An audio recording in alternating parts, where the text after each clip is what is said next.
that Bruce Arians, because Roe Jones, he did it again, Skip, fumbled the ball early, but I was glad B.A. Not on a running play, after he caught a pass. Yeah. I was happy that B.A. stuck with it. Because sometimes, Skip, B.A. can be impulsive. Like the Giants game, Skip, he just pulled him right away. Give the guy a chance, man. You know, sometimes, you know, sometimes if the coach loses confidence in you, you'll lose confidence in yourself. And I think B.A. sticking with him, I think that gave him confidence. Everybody picking him up on the sideline. You good, hey, bro, we good, bro. We get it back. And he stuck with him, and it paid off huge dividends. When you can run the ball like they ran it yesterday, Skip, 37 rush attempts, 210, yeah. So now, well, obviously 98 came on one play. Right, but Skip, even with that, take away that big run, they still were going to be well over 100 yards, and they somewhat not well over, just some over. A little bit. I mean, so you take away that long run, Roe Jones would have had 22 carries. So Fournette had 8. That's 30, 32, 35, 30. So they're still going to have a bunch of, they're still going to have 36 carries. They were pretty bad. It was 39 passes to 37. Right. Runs. So Skip, that is the balance. So now, because I can put the ball in Rojo's belly or Fournette's belly, and they got to respect the ability to run the football, linebackers going to come up, vacated areas are going to be available, and Tom Brady was able to find those empty lanes.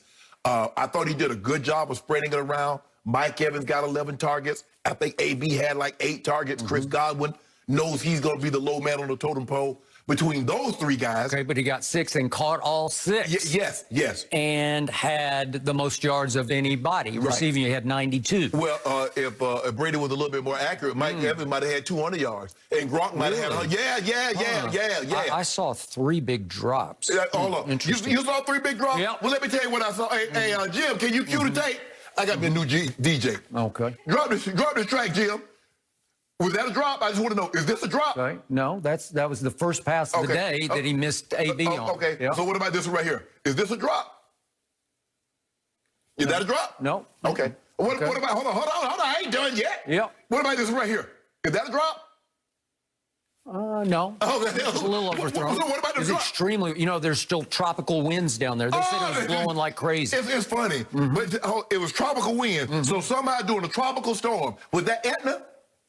He had 341 yards pass. So the wind didn't bother those other 341, just those. Well, he missed some. Okay, but that's Skip. That's a Skip. Yeah. Can I get a man some credit? All I'm saying is you won't can you? That's a good question. Why don't you answer your own question? I'm trying to.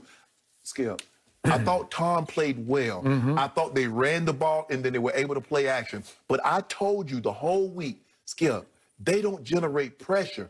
And if you can't pressure him, you can't beat them. That's my only point. Tom played well. Mike Evans got involved. AB was involved. The guys were very, very active. But if you do not pressure Tom Brady, if you cannot get him off that mark, you cannot beat the Tampa Bay Buccaneers. But there should be some pause for concern. The Tampa Bay defense, I think, is taking a step back. I don't see that same ferocity that I saw in that stretch. Skip, there was a stretch about 3 or 4 games. I think they played Green Bay and they played a few other teams that they were all over people. That back end, they guess too much. You can't guess all the time, Skip, because you got the Rams, and then you got my homeboy. You guess, they'll hang 50 on you. Agreed. You done? Yeah, but I thought I'd get finally. My turn. Do I have to give Tom a grade? I'll give him a grade later. I give him a grade later. Well, go ahead. I give him like C-? No, I give him a B+. B+? All right, I'll take that. Give him a B+. I thought Tom Brady, under the circumstances, was extremely impressive yesterday because he went from arguably the worst game of his career to the best game he has played so far this football season. That's what happened yesterday. And the Bucs went from looking like the worst team in pro football last Sunday night against New Orleans, hopeless, hapless, had no chance of doing anything the whole night. Everything went completely wrong. To yesterday, I disagree with your overall assessment because I thought defensively, especially in the second half, they buckled up and buckled down. I thought they played as a team their best game of the season because I thought that was a dangerous game. I told you Friday how dangerous it was because what did Carolina just do to my homeboy in my homeboy's home? They lost. It was 33-31. They led for much of the game. They put it on them every which way but loose. The only place they didn't put it on them was the scoreboard. But Teddy Bridgewater had an 89 QBR to Mahomes' 83 in that game. And if you look at the total yards in that game, Carolina had 435 to 397 for the home team. Time of possession was lopsided in favor of Carolina. It was 38-22 in favor of Carolina. And that team scared me to death because the defense is good enough to hang in with anybody because it's ranked 15th in points allowed, which is right in the middle of the pack, but they're dangerous at home. They can beat people at home. And I thought they had Tampa at the worst place at the right time because what happened this week when the tropical storm happened? It screwed up 2 straight practices for the Bucs where they had to go inside. They couldn't practice outside. This game obviously was going to be played outside. And then they hear that Ali Marpet, their left guard, who's one of the best left guards in football, for the second straight week with a concussion, he was out.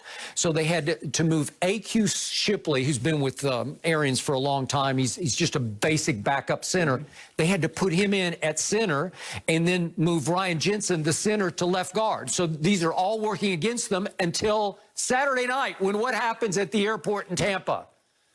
Bad news happens. They got big mechanical, and you've been through this before. Yes. It's 7.5 hours delayed. Much of it sitting on the runway, and then the rest of it back at the terminal where you got to go in and try to have your meetings and try to figure it out. Skip, they didn't walk to Charlotte. You get to Charlotte at midnight. You got to the hotel at midnight. You've been there where this screws up everybody and everything. You're not going to sleep well because it's going to come fast because it's a 1 o'clock game. Yes. And you're going to have to sleep. You probably tried fitfully to sleep on the plane. Everything is working against you where you're saying, you know what? This whole season is starting not to be meant to be, right? And right away, Brady's first pass goes to Rojo, and he catches it and turns and fumbles it, and they get a short field touchdown, and it is 7-0 home team. That is scary. And late in the first half, it's 17-10 home team. So don't tell me this wasn't, and to your point about the defense, it was getting shredded in the first half. By the way, that defense did knuckle down in the second half. Yeah. It allowed Carolina 35 total yards in the second half. Bridgewater did get hurt. But the thing is with Teddy is that he doesn't push the ball down the field. So once they see, and Tampa is the type of team, and Todd Bowles, the way he looks at it, if you're not going to push the ball down the field, I'm going to get closer and closer to the line of scrimmage. I'm going to get closer and closer to the line of scrimmage. And so I'm going to force you. So you don't, all you want to do is just take checkdowns. I'm going to take the checkdowns away. Well, I think Teddy Bridgewater is a giant killer. He scares me to death. Well, Skip, Teddy is a guy that plays well.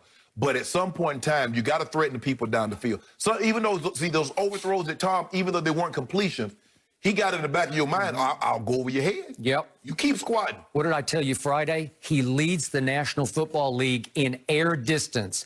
The distance the ball travels from his hand to wherever the receiver is. Yes. Not whether it's caught or not, just in pure air distance, he leads the whole league. I prefer mine to be, no risk it, no biscuit. I prefer my guy to be like my homeboy. And by the way, yesterday, Tom Brady had the second best QBR in all of football, a 91. Only Daniel Jones playing a career game against your sorry stinking Eagles had a 92. So Brady almost had the best QBR in football.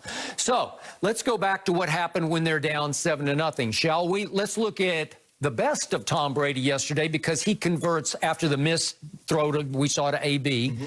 He goes 3 straight third downs conversions, 3rd and 2, 3rd and 7, 3rd and goal at the 5. There's the first one to Mike Evans. Is that a good throw? Great run. I'd say that would work. And then here comes the next one. This is to Godwin.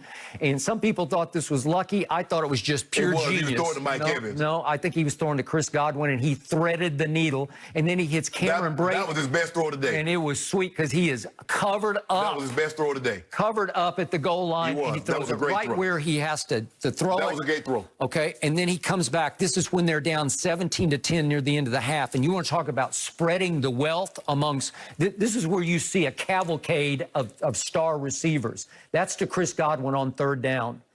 That's 3rd and 11. He goes for 14. And here he goes to Antonio Brown. That'll work. He started to get on some wavelength with Antonio. And then who is next? Guess who?